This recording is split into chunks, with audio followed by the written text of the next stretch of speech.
पूरा सदन एक बार दोनों हाथों की तालियां उठा करके अभिनंदन करे उस भगीरथ का। एक बार खड़े होकर के सभी स्वागत करिए, खड़े होकर तालियां बजाते हुए राजस्थान के यशस्वी मुख्यमंत्री आदरणीय भजन लाल जी का स्वागत। भजन लाल शर्मा जिंदाबाद, भजन लाल शर्मा जिंदाबाद। माननीय यशस्वी मुख्यमंत्री भजन लाल जी शर्मा।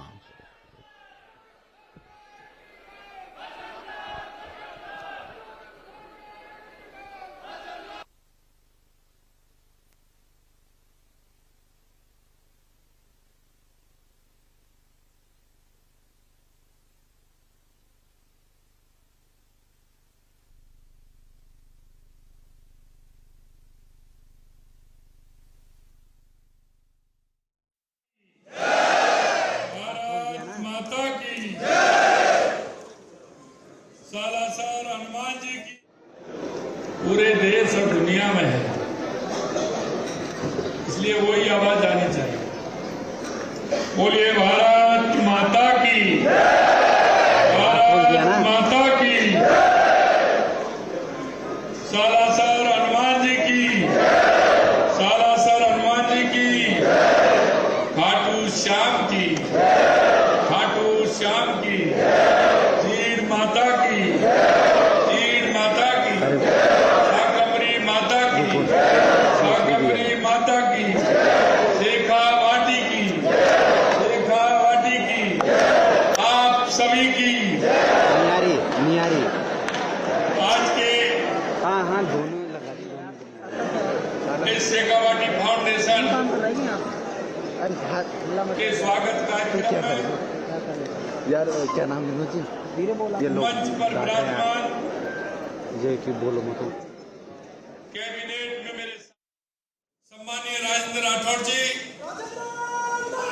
हमारे सैनिक कल्याण बोर्ड के अध्यक्ष भाई प्रेम सिंह जी बहादुर साहब, हमारे पार्टी के वरिष्ठ नेता और मालवीय नगर के विधायक भाई कालीचरण जी सराफ साहब, विधायक सीकर तोम श्री गोवर्धन वर्मा जी, विधायक चूरू श्री हरलाल सारण जी, विधायक झुंझुनू राजेंद्र भामू जी, विधायक खंडेला सुभाष मील जी, विधायक सिविलाल गोपाल शर्मा जी, विधायक खेतड़ी धर्मपाल गुर्जर जी, विधायक नवलगढ़ विक्रम जाखल जी, राष्ट्रीय अध्यक्ष शेखावाटी फाउंडेशन श्री विनोद गोयल जी, अध्यक्ष राजस्थान फाउंडेशन असम श्री रतन शर्मा जी, राष्ट्रीय संयोजक शेखावाटी फाउंडेशन हरी शर्मा जी, राष्ट्रीय उपाध्यक्ष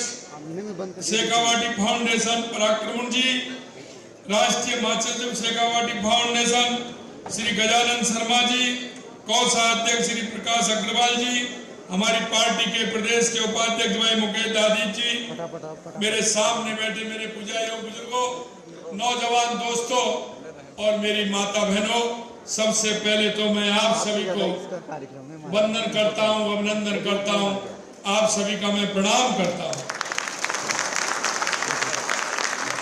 सबसे पहले मैं धन्यवाद देना चाहता हूं शेखावाटी फाउंडेशन को। उन्होंने कहा था कि हम एक कार्यक्रम करना चाहते हैं, मुझे ये थोड़ी पता था। उन्होंने कहा कि कुछ हम हमारे शेखावाटी के लोग जयपुर में रहते हैं और हम एक कार्यक्रम करना चाहते हैं। मैंने शहर से स्वीकारता दी उनको, लेकिन मुझे ये नहीं पता था कि ये कार्यक्रम ऐसा होगा कितने अंदर इससे ज्यादा बाहर।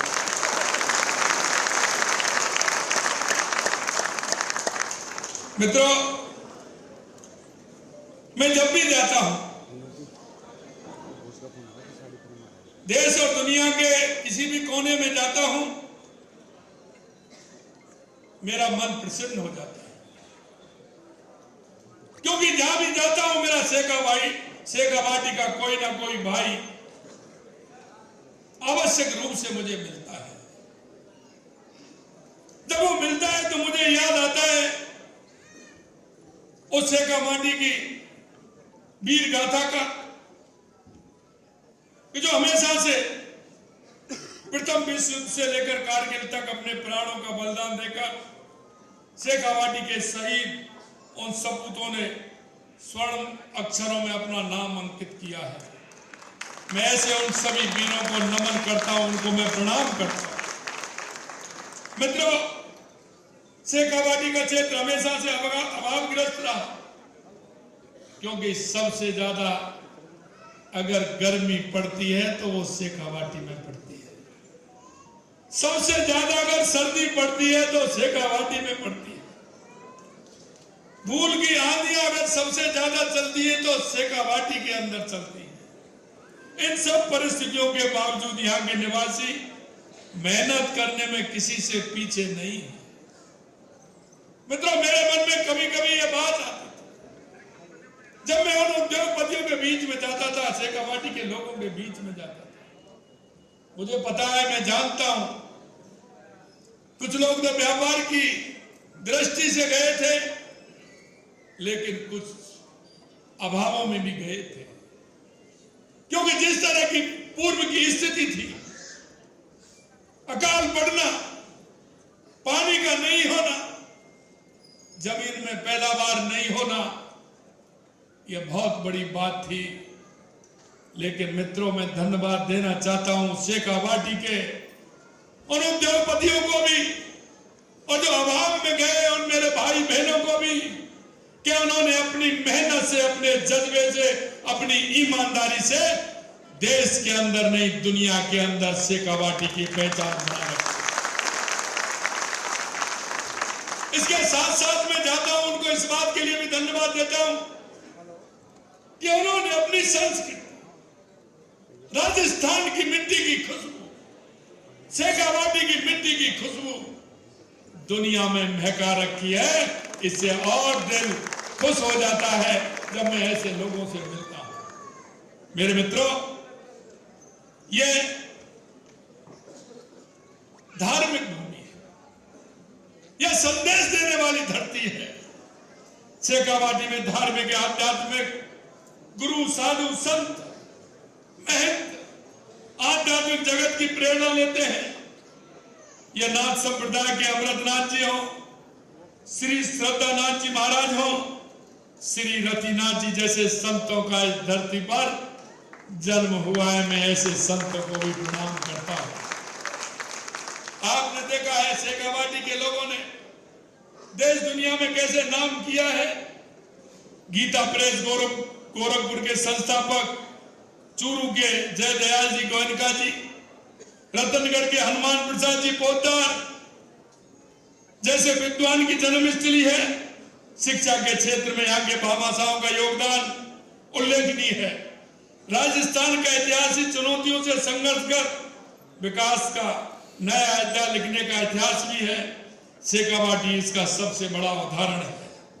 मित्रों, हमारी सरकार ने, आपने देखा होगा, जब बजट सत्र चल रहा था, हमारा विधानसभा का सत्र चल रहा था, और उसमें हम, क्योंकि पहला काम जब हमारा हुआ, हमारे वरिष्ठ जन बैठे, हमारे पार्टी के लोग बैठे, तो हमने राजस्थान का एक रोड मैप बनाया, और वो रोड मैप ये था कि हमारा राजस्थान का विकास कैसे हो सकता है, हम विकास को कैसे करें, हम कहां से स्टार्ट करें। आप सबने देखा कि 2.5 साल पहले हमारी स्थिति क्या थी, हमारे प्रदेश की आर्थिक स्थिति क्या थी, युवाओं की स्थिति क्या थी, उद्योग की स्थिति क्या थी, और पानी की स्थिति क्या थी, और बिजली की स्थिति क्या थी। हमने जब बैठे सरकार बनी थी तो हमने सोचा, सभी ने विचार विमर्श किया कि राजस्थान के लिए क्या होना चाहिए। सबसे पहले सभी की बात आई, जैसे माननीय राठौर साहब कह रहे थे कि सबसे पहले राजस्थान के विकास के लिए आवश्यकता है तो पानी की आवश्यकता है। मेरे भाई और बहनों, मैं आपसे एक ही बात कहना चाहता हूं, देश के यशस्वी प्रधानमंत्री नरेंद्र मोदी जी के नेतृत्व में आप लगातार देख रहे हैं और लगातार ये देख रहे हैं कि जो बरसों से अटकी हुई हमारी योजनाएं थी जो हमको मिलनी चाहिए थी, लेकिन उन योजनाओं पर काम नहीं हुआ। आज वो कहते हैं, आपने भी सुना होगा, जब हम ये समझौता करके ERCP रामजल सेतु का समझौता करके आए थे, हमने कहा कि राजस्थान के लिए ये बहुत आवश्यक है।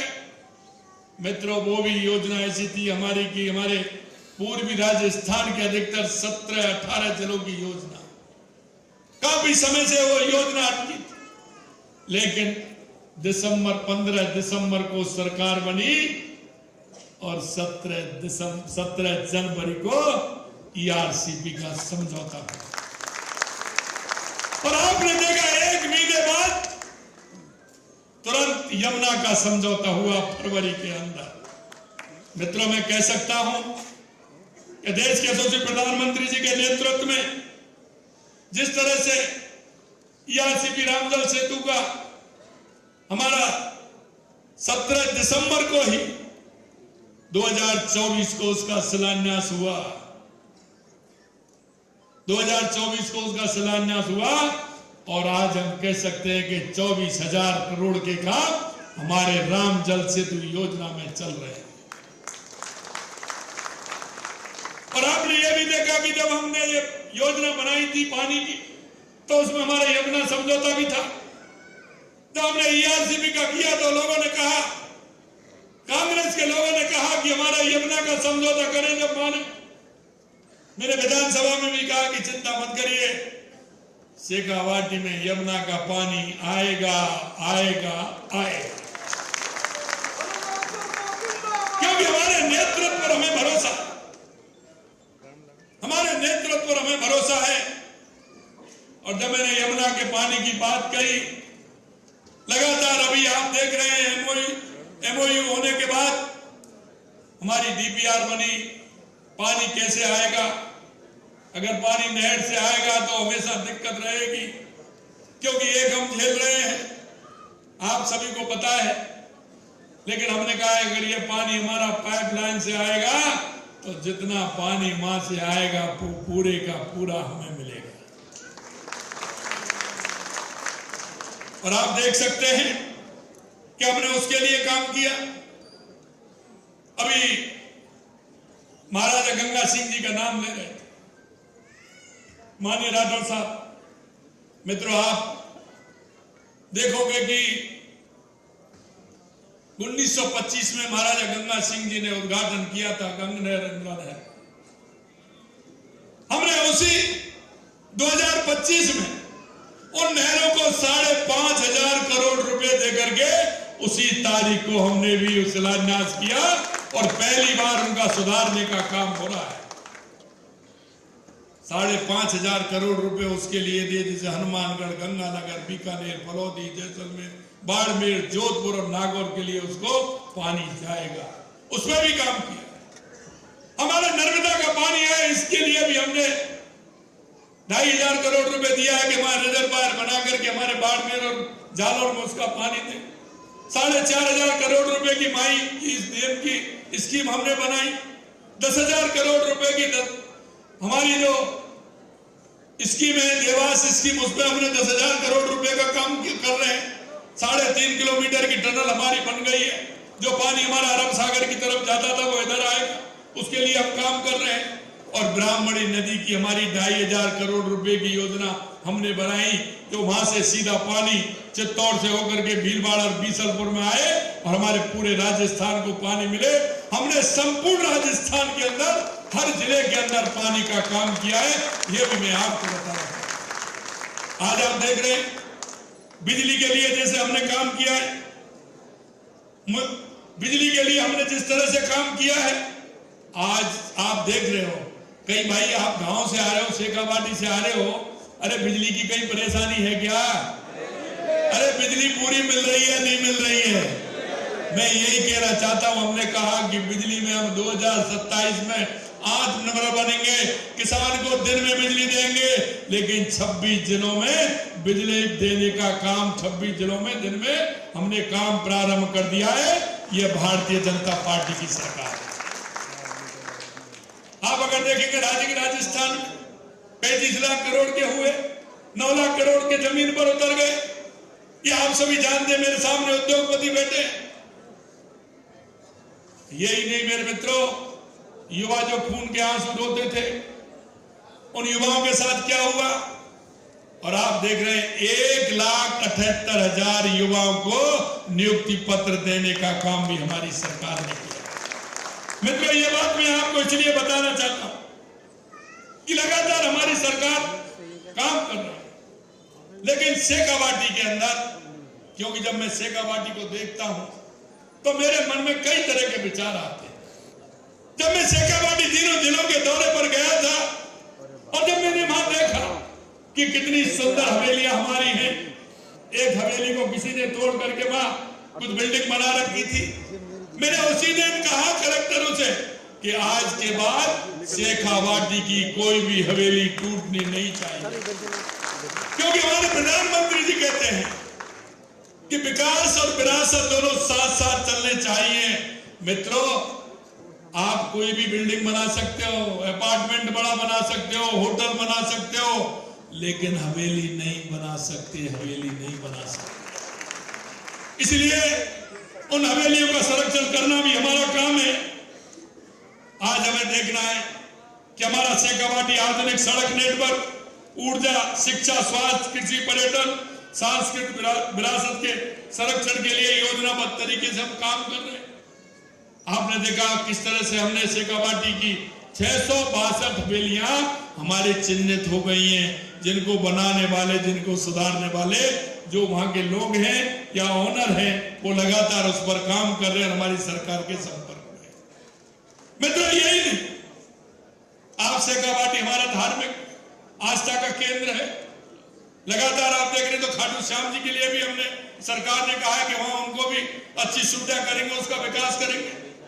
सालासर हनुमान जी का भी विकास करेंगे, शाकंभरी माता भी है, जीड़ माता भी है, उसके लिए भी काम करेंगे, और इसको कैसे नेटवर्क से जोड़ना है ये भी काम करेंगे।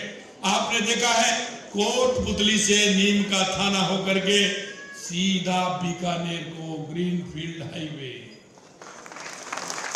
कोटपुतली से सीधा सालासर जी और रींगस से आगे होकर के सीधा किशनगढ़ के लिए, और यही नहीं, और वहीं से जयपुर से रींगस और रींगस से नीम का थाना से सीधा झुंझुनू और चूरू होकर के हनुमानगढ़ और गंगानगर के लिए ग्रीनफील्ड एक्सप्रेस। मित्रों, जब हमें किसी क्षेत्र का विकास करना है तो उसका नेटवर्क, सड़क नेटवर्क बहुत आवश्यक है। और आपने अभी देखा है, मैंने दोनों जो हमारी एयर स्ट्रिप थी, सीकर और झुंझुनू की, दोनों का केंद्र सरकार को भेज करके उनको भी बड़ा करने का काम किया है, जिससे किसी भी व्यक्ति को एयर कनेक्टिविटी से भी कोई परेशानी नहीं हो। क्योंकि वहां शेखावाटी मेरा क्षेत्र ऐसा है कि वहां खाटू श्याम जी के दर्शन करने वाले बहुत लोग आते हैं, सालासर जी बहुत लोग आते हैं, इसलिए उनका भी विकास होगा, उसमें भी लगातार हम काम कर रहे हैं। मित्रों, कांग्रेस के लोग कहते हैं, मैं आज याद करना चाहता हूं हमारे पूर्व मुख्यमंत्री और पूर्व राष्ट्रपति श्रद्धेय भैरव सिंह जी शेखावत साहब। अगर कोई उन्होंने बात शेखावाटी के लिए चिंता की बात करी तो माननीय भैरव सिंह जी शेखावत साहब ने की 1994, और उन्होंने इसको आगे बढ़ाया। लेकिन कांग्रेस की सरकार, कई बार ऐसा हुआ है, राजस्थान में भी कांग्रेस की सरकार है, हरियाणा में भी कांग्रेस की सरकार और केंद्र में भी कांग्रेस की सरकार रही है, उनसे किसने मना किया था? अरे मैंने देखा कई नेता तो कांग्रेस के ऐसे थे, चुनाव आते थे उससे 2 महीने पहले यमुना जल की बात करते थे। कईयों ने तो वैसे ही पत्थर लगा दिया, कोई लेना नहीं कोई देना नहीं, वैसे ही पत्थर लगा दिया। मैं यही कहूंगा मेरे भाइयों, शेखावाटी के लोगों के बारे में कहते हैं कि वो भविष्य ज्ञाता होते हैं, आगे की सोचते हैं। पानी गहरा है इसलिए वो भी गहरे होते हैं। लेकिन मैं आपसे एक ही बात कहना चाहता हूं कि उन लोगों के बारे में भी सोचो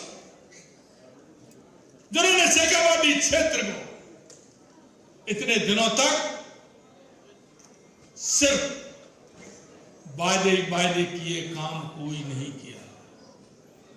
यह बात मैं आपको इसलिए कहना चाहता हूं क्योंकि वो मेरे दिल को छू गई थी, क्योंकि मैं उन दिनों प्रयास कर रहा था यमुना का पानी का अभी जल्दी आए, उसका मुहूर्त हो।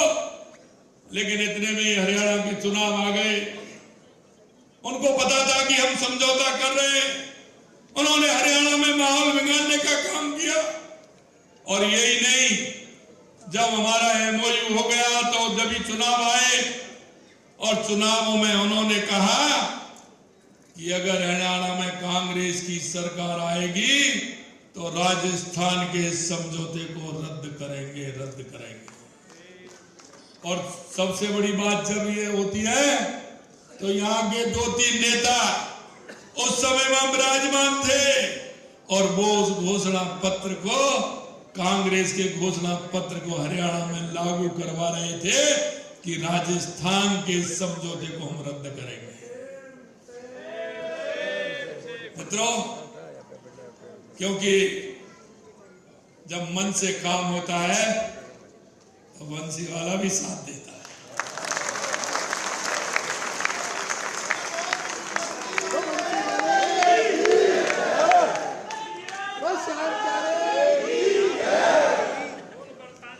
मैं तो आज भी आपके कार्यक्रम में आया, लेकिन मुझे मालूम हुआ है बाहर बारिश हो रही है। मुझे मालूम हुआ है अभी की बाहर बारिश हो रही है। और मैं यही कहना चाहता हूं, लगातार 2 साल से आप देख रहे हो बंसीवाला साथ दे रहा है, हरियाणा में भी खूब साथ दिया। और उसी दिन मैंने कह दिया था कि आप चिंता मत करिए। एक पत्रकार मेरे को दिल्ली में पूछने के लिए आया, मेरे यहाँ के कई मेरे साथी मेरे साथ थे, हरियाणा के चुनाव हो गए थे, वोटिंग आनी थी, मेरा राज्य राजस्थान का वहां रोड शो था, मैं उसमें गया। वहां के लोगों ने मेरे से पूछा, साहब आप हरियाणा चुनाव में गए थे? हाँ मैंने गया था। बोले क्या होगा? मैंने कहा पूर्ण बहुमत से जोरदार डंके की चोट भारतीय जनता पार्टी की सरकार आ रही है। और आपने देखा कि हरियाणा में सरकार आई और एमओए हुआ, अब उसकी डीपीआर भी बन गई, निविदा लगने जा रही है, जल्दी ही मुहूर्त होने वाला है और काम प्रारंभ होने वाला है। ये मैं आपको विश्वास दिलाता हूं।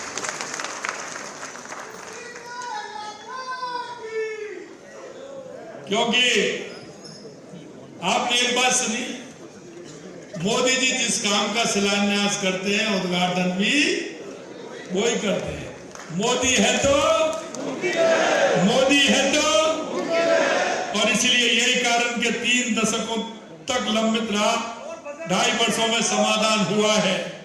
मैं माननीय प्रधानमंत्री जी को पुनः बहुत बहुत धन्यवाद और साधुवाद देना चाहता हूं कि उन्होंने एक ऐतिहासिक समझौता केंद्रीय गृह एवं सहकारिता मंत्री अमित शाह जी, केंद्रीय जल शक्ति मंत्री CR पाटिल जी, हरियाणा के मेरे साथी मुख्यमंत्री नायब सैनी जी, ये समझौता हुआ और इसमें 295 किलोमीटर लंबी पाइपलाइन से 1917 क्यूसेक पानी मिलेगा। और यही नहीं, अब भाई किसाऊ रेणुका का पानी हो रहा ना, वो इसी में है ना। और जब मेरे से पूछा गया कि किसाऊ का पानी आपको, मित्रों आपसे 4 महीने पहले ही, क्योंकि हिमाचल को बिजली चाहिए, हमको पानी चाहिए, हमको कहा हमने बिजली नहीं, हमें तो पानी चाहिए, उसका लेटर हमने उसी समय दे दिया कि उसमें एक्स्ट्रा पानी और हमको मिले तो उसमें भी एक्स्ट्रा पानी मिलेगा, तो 12 महीने हमको पानी मिलेगा। सीकर, झुंझुनू और चूरू के 75 लाख लोगों को स्थायी रूप से पानी मिलेगा। मित्रों, मैंने बताया जैसे ग्रीनफील्ड एक्सप्रेस हमारी, क्योंकि शेखावाटी हमारा बहुत पोटेंशियल, और मैं इस बात को कह सकता हूं कि शेखावाटी ने हमारे राजस्थान का हमेशा गौरव बढ़ाने का काम किया है, चाहे वहां के जल के द्वारा हो, चाहे हमारे उन लोगों के द्वारा हो जो शेखावाटी क्षेत्र के रहने वाले हमारे प्रवासी राजस्थान देश और दुनिया में रह रहे हैं। वो आज भी अब जब मैं देखता हूं तो कोई तो किसी ना किसी गौशाला से जुड़ा है, कोई ना कोई मंदिर से जुड़ा है, कोई ना कोई अनाथ आश्रय से जुड़ा है, कोई ना कोई सामाजिक सांस्कृतिक संस्थान से जुड़ा हुआ है, और वो काम राजस्थान की मिट्टी का गौरव बढ़ाने का काम मेरे प्रवासी भाई कर रहे हैं। Kotputli Kishangarh greenfield express way, Bikaner Kotputli express way, इनके बनने से सीकर, झुंझुनू, चूरू सीधे राष्ट्रीय राजमार्ग से जुड़ेंगे, दिल्ली एनसीआर से जुड़ेंगे, इनके आने जाने की दूरी कम होगी। आपको सभी को पता है कि लगातार इस क्षेत्र में पर्यटन की स्थिति क्या है, और हमारी हवेली के देखने के लिए दूर दूर से लोग आते हैं। अगर उन हवेलियों को हम उपयोग में लेंगे तो हमारे पर्यटक कितने ज्यादा आएंगे। और आज भी मैं आपको बता देना चाहता हूं, आज भी सबसे ज्यादा पर्यटक अगर कोई आता है तो हमारी शेखावाटी के अंदर आता है, राजस्थान के अंदर। राजस्थान देश में सौर ऊर्जा का नेतृत्व कर रहा है, लगातार अग्रसर हो रहा है। उसके लिए भी शेखावाटी क्षेत्र से हमारी लाइनें उसमें जा रही हैं, उसमें भी बहुत बड़ा सहयोग है। आप जानते हैं शिक्षा और स्वास्थ्य में भी शेखावाटी कम नहीं है। और मैं धन्यवाद देना चाहता हूं मेरी मातृशक्ति, मेरी माता बहनों, क्योंकि यहाँ की बेटियां भी पूरे देश और दुनिया में नाम करने का काम कर रही हैं। मैं ऐसी बेटियों को भी धन्यवाद देता हूं। शिक्षा के क्षेत्र में डिजिटल लाइब्रेरी हो, आईसीटी लैब हो, नए विद्यालय भवन, उच्च शिक्षण संस्थान के विस्तार लगातार हो रहे हैं। स्वास्थ्य के क्षेत्र में स्वास्थ्य केंद्र के उन्नयन, अस्पताल के नए भवन, चिकित्सा उपकरण की उपलब्धता हो रही है। आयुष्मान योजना का प्रभावी क्रियान्वित हो रही है। मित्रों, शेखावाटी राजस्थान का, जैसे मैंने कहा, धार्मिक और सांस्कृतिक चेतना का केंद्र भी है, और ये चेतना के केंद्र के रूप में खाटू श्याम जी, सालासर जी, बालाजी, जीण माता जी, शाकंभरी माता, हर्षनाथ, लोहारगढ़, नवलगढ़, मंडावा, रूडलॉन जैसे धार्मिक और ऐतिहासिक ये जो हमारे स्थान हैं, ये देश विदेश से लाखों श्रद्धालु और पर्यटकों को लाने का काम करते हैं। आप कह रहे हैं, लेकिन ये खाटू बाबा की मेहरबानी है,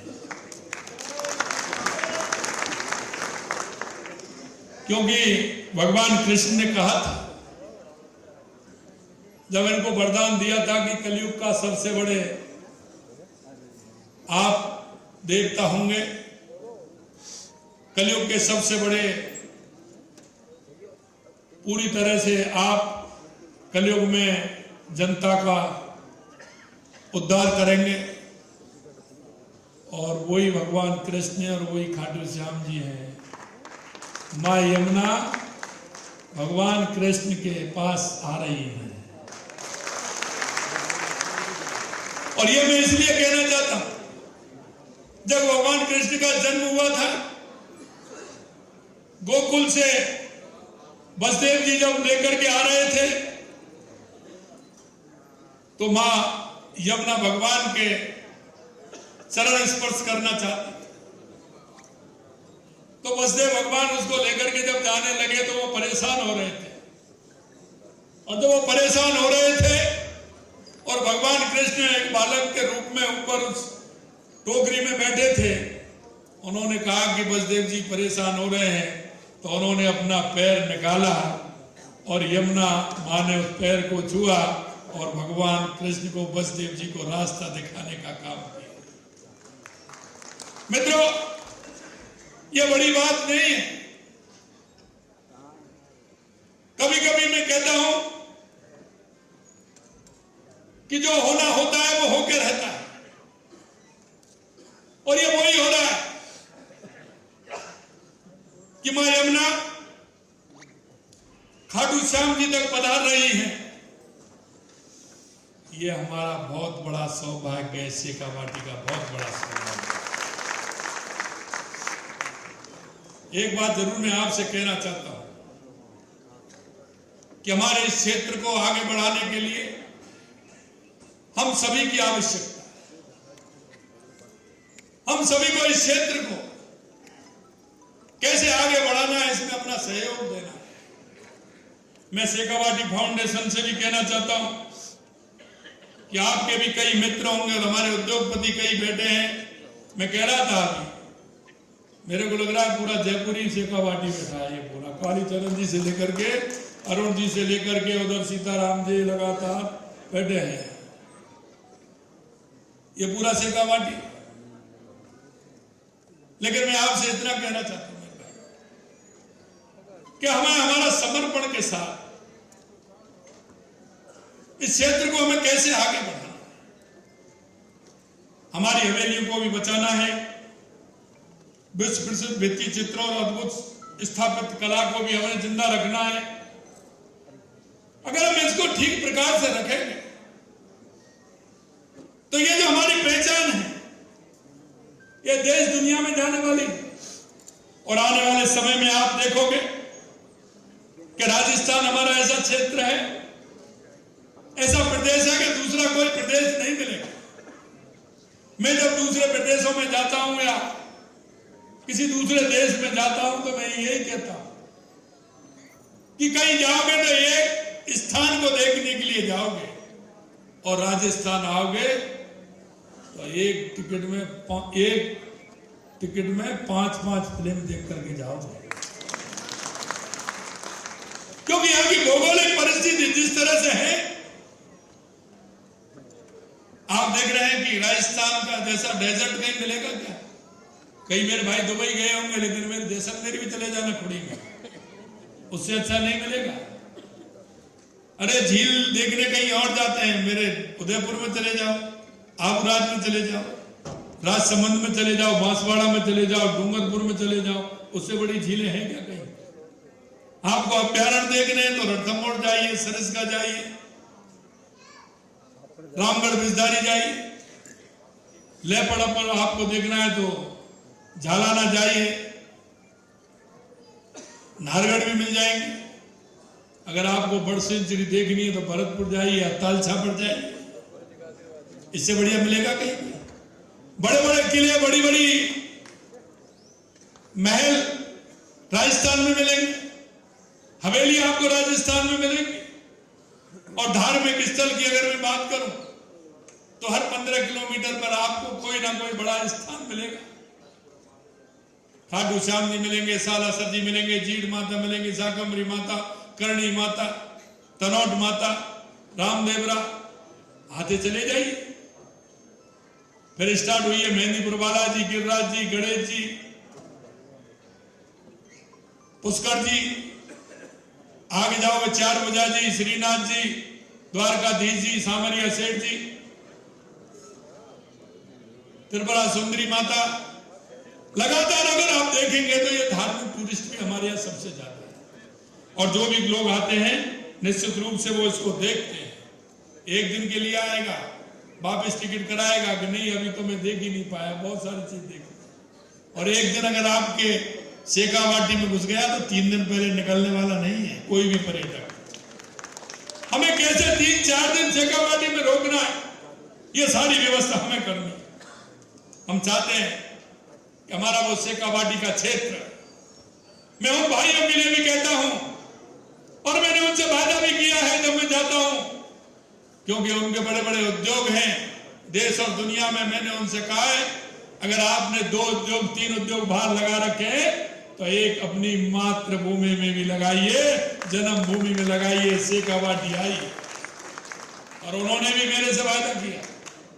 अभी तो कई 3-4 दिन पहले आए हैं, वो राजगढ़ में भी करना चाहते हैं, वो फतेहपुर में भी करना चाहते हैं, वो मंडावा में भी करना चाहते हैं। तो वो आ रहे हैं लगातार।